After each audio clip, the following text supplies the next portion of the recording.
तो रूस के राष्ट्रपति पुतिन का एक बड़ा बयान आया है। भारत की तेल खरीद को लेकर उन्होंने बात कही है। यूरोप को उन्होंने चेतावनी भी दी है, ताना भी मार दिया है कि अगर रूस कागजी शेर है या पुतिन कागजी शेर है तो फिर नेटो क्या है। आज इसी के इर्द गिर्द चर्चा करेंगे। नमस्कार, आपके साथ में ललित प्रजापति। रूस के राष्ट्रपति व्लादिमीर पुतिन ने ये कहा है कि अगर भारत रूसी ऊर्जा का आयात बंद करता है, यानी पेट्रोल जो हम खरीदते हैं, तो उसे सालाना लगभग 9 से 10 अरब डॉलर का नुकसान उठाना पड़ेगा। अच्छा, एक बात और भी है कि जो पुतिन है वो आमतौर पर इतना मुखर होकर आपने उन्हें बोलते नहीं सुना होगा। जैसे एक और राष्ट्रपति हैं, वो दिन भर में सिर्फ बयान देने ही आते हैं, टैरिफ को लेकर बयान, युद्ध रुकवाने को लेकर बयान, लेकिन पुतिन बहुत सेलेक्टिव अप्रोच रखते हैं बोलने को लेकर। तो वो अब आए हैं और एक मंच पर उन्होंने, वल्दाई मंच इसका नाम है, और बाकायदा पूरा गुणागणित भी समझाया, सम्मान का भी जिक्र किया भारत के। तो उन्होंने ये आंकड़ा दिया है कि सालाना लगभग 9 से 10 अरब डॉलर का नुकसान उठाना पड़ेगा। वो ये भी कह रहे हैं कि अगर भारत रूसी तेल खरीदना जारी रखता है तो उसे अमेरिकी प्रतिबंधों से करीब करीब उतना ही नुकसान होगा। तो फिर रूसी तेल खरीदना भारत क्यों बंद करे, वो ये सवाल भी उठाते हैं। वो ये भी कह रहे हैं कि अगर भारत रूस से तेल खरीदना बंद करता है तो इससे भारत के सम्मान पर असर पड़ेगा। ये बड़ी मार्के की बात है, इसके बड़े मायने हैं। तो भारत के सम्मान पर असर पड़ेगा, यानी पुतिन ने इस आकलन को उस नुकसान से भी जोड़ा है जो भारत पहले से ही अमेरिका के टैरिफ के चलते झेल रहा है।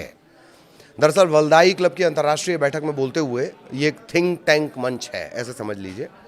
वल्दाई के दौरान, वल्दाई मंच पर अंतर्राष्ट्रीय बैठक के दौरान उन्होंने ये कहा है, रूसी राष्ट्रपति पुतिन, कि ऊर्जा व्यापार भारत के लिए सिर्फ वाणिज्यिक नहीं है बल्कि रणनीतिक तौर पर भी महत्व रखता है। इसीलिए इसे रोकने का कोई भी फैसला भारत की अर्थव्यवस्था और जनता के हित में नहीं होगा। दक्षिण रूस के सोची स्थित काला सागर रिसोर्ट में भारत समेत 140 देशों के सुरक्षा और भू राजनीतिक विशेषज्ञों के अंतर्राष्ट्रीय वल्दाई चर्चा मंच को संबोधित करते हुए पुतिन ने बात कही है कि अगर रूस के व्यापारिक साझेदारों पर ज़्यादा टैरिफ लगाए गए तो इससे वैश्विक ऊर्जा की कीमतें बढ़ेंगी और अमेरिकी फेडरल रिजर्व को ब्याज दरें ऊंची रखने पर मजबूर होना पड़ेगा। वो ये चेतावनी भी देते हैं कि इससे अमेरिका की अर्थव्यवस्था धीमी पड़ जाएगी। पुतिन ने भारत को लेकर क्या कहा, यह बहुत महत्वपूर्ण है। रूसी राष्ट्रपति ने दिसंबर की शुरुआत में होने वाली अपनी भारत यात्रा को लेकर भी अपनी उत्सुकता जताई है। उन्होंने सरकार को यह आदेश दिया है, मतलब अपनी सरकार को, कि नई दिल्ली द्वारा कच्चे तेल के भारी आयात के कारण भारत के साथ जो व्यापार असंतुलन हुआ है उसे कम करने के उपाय करने चाहिए। रूसी नेता ने यह भी कहा कि भारत के साथ हमारा कभी कोई समस्या या अंतर्राज्यीय तनाव नहीं रहा, कभी भी नहीं। वो संघ के दिनों को भी याद कर रहे हैं, जब जो रशिया है वो यूएसएसआर हुआ करता था, यानी संघ हुआ करता था। उस दौर को भी उन्होंने याद किया। पुतिन ने यह भी कहा कि नई दिल्ली के पास बाहरी दबाव के आगे झुकने का कोई कारण नहीं है। उन्होंने ये भी कहा कि भारत कभी भी खुद को अपमानित नहीं होने देगा। पुतिन कहते हैं कि प्रधानमंत्री नरेंद्र मोदी ऐसा कदम कभी नहीं उठाएंगे। रूसी राष्ट्रपति व्लादिमीर पुतिन ने कहा कि अगर भारत रूसी ऊर्जा खरीदना बंद कर देता है तो उसे 9 से 10 अरब डॉलर के बीच का करीब करीब नुकसान होने का अनुमान है। फिर वो लिखते हैं कि मेरा विश्वास कीजिए, भारत जैसे देश के लोग राजनीतिक नेतृत्व द्वारा लिए गए फैसलों पर कड़ी नज़र रखेंगे और किसी के सामने किसी भी तरह का अपमान नहीं होने देंगे। पुतिन ने प्रधानमंत्री नरेंद्र मोदी को अपना मित्र बताया है और ये भी कहा कि उनके साथ भरोसेमंद बातचीत में वो सहज महसूस करते हैं, कंफर्टेबल रहते हैं वो जब प्रधानमंत्री मोदी से बात करते हैं। If India stops buying our energy, damage will be inflicted upon them, like to $9 to $10 billion if they decline to buy energy from us. If not, high duties will be imposed on them, and once again, damage will be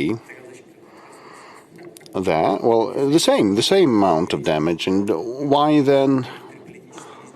why then decline to buy Russian energy to actually sustain political risks, and the Indian people will look at what decisions are made by the political leadership and never accept any humiliation before anyone. And also I know Prime Minister Modi, he will never take any steps of the kind.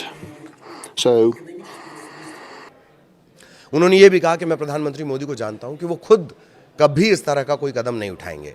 Putin ने America के इस फैसले को आर्थिक नजरिए से निरर्थक करार दिया है। इसके अलावा पुतिन ने अमेरिका पर दोहरी नीति अपनाने का आरोप लगाया। ये भी मार्के की बात हम हर बार आपको बताते हैं।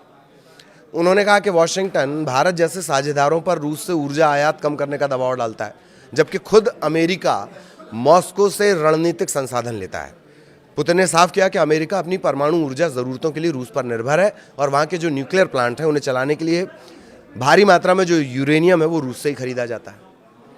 पुतिन ने संभवतः इस तरह के मंच पर यह बात पहली बार कही है हाल फिलहाल के दिनों में। तो यूरेनियम जो अपने प्लांट चलाने के लिए अमेरिका जो यूरेनियम खरीदता है वो कहाँ से खरीदता है? रूस से। और पूरी दुनिया को क्या कह रहा है कि इनसे तेल मत खरीदो। सवाल ये उठता है कि जब खुद अमेरिका रूस से व्यापार कर रहा है तो भारत को क्यों रोका जा रहा है? पुतिन ने यह भी कहा कि यह दबाव भारत जैसे देशों को नुकसान पहुंचाएगा, जबकि रूस नए बाजार खोजने में सक्षम है।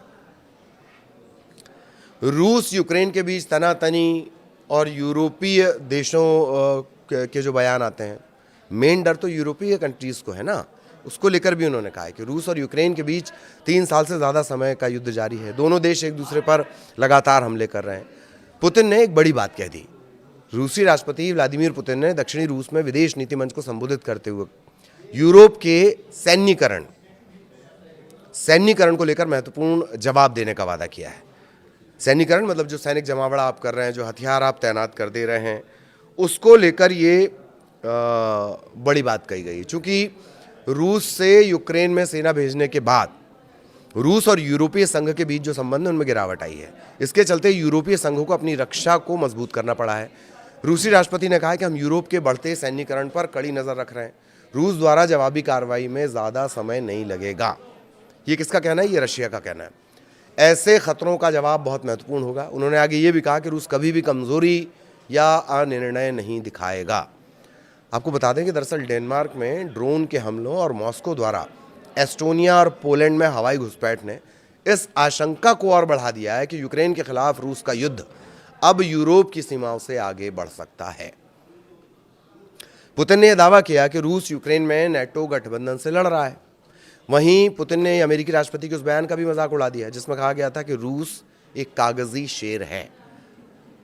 पुतिन उसी अंदाज में जवाब दे रहे हैं कि हम पूरे नेटो समूह के साथ युद्ध में आगे बढ़ रहे हैं, आत्मविश्वास कॉन्फिडेंस से भरे हुए हैं, फिर भी हमें कागजी शेर कहा जा रहा है। अगर हम कागजी शेर हैं तो फिर नेटो क्या है? कोशिश यही रहेगी कि ये जो कागजी शेर वाली बात है इसको लेकर भी एक डिटेल्ड वीडियो हम आप तक बनाएं। लेकिन ये अभी हमने आपको बताया कि रूस ने भारत को लेकर क्या कहा और रूस ने यूरोप को लेकर क्या कुछ कहा। यूरोप का सारा डर इसी बात को लेकर है कि रशिया का जो टारगेट है वो यूक्रेन के बाद यूरोपियन कंट्रीज रहेंगी और उसे लेकर व्लादिमीर पुतिन ने साफ किया है कि उनकी रणनीति क्या है। आप सैन्य जमावड़ा करेंगे तो जवाब मिलेगा। आगे भी इससे जुड़ा अपडेट आप तक पहुंचाएंगे। नमस्कार।